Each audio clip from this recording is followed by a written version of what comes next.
organization for multicultural students has been hard at work developing this duck-themed gaming console. Members of the club can create their own games and upload it onto this gaming console. We're happy to be hosting this at ImagineRIT.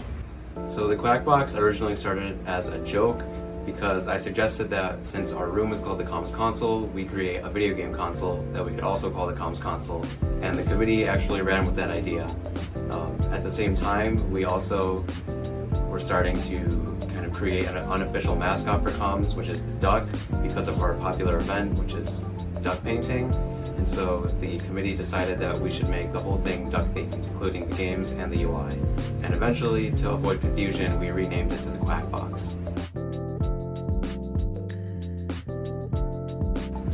My biggest challenge was working with the Pygame library, because it's pretty extensive with the documentation and stuff, but like niche stuff like figuring out how to use controller inputs with a controller rather than just keyboard shortcuts was interesting, I would say, at least.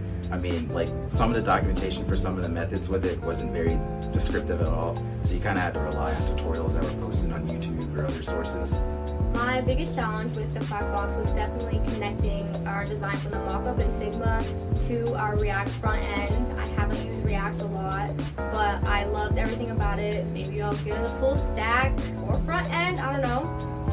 But getting through all the CSS for this was definitely a challenge. I learned so much about stacking styles on top of each other. Display Flex is my new best friend. But I'm very excited about the output. My next big challenge was the game controller. No one wanted to pick up that story, so I said, okay, why not?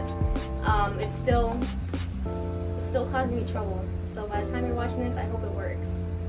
I really hope it does.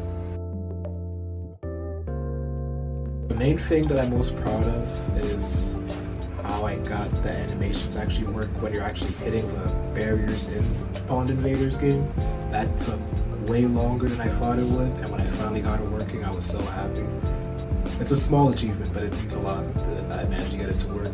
I'm most proud of how the whole design came together, how the whole Quackbox came assembled. I'm really proud of the LEDs, how those turned out to look on the console. I thought those were pretty cool. I'm really proud of everything that this team has learned along the way.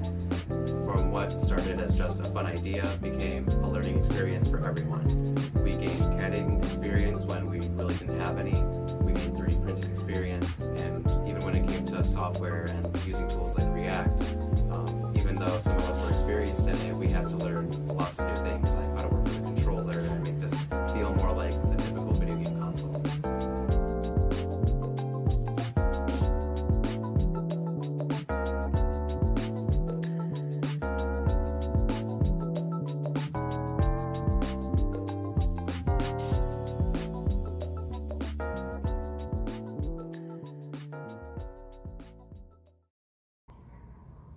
Go.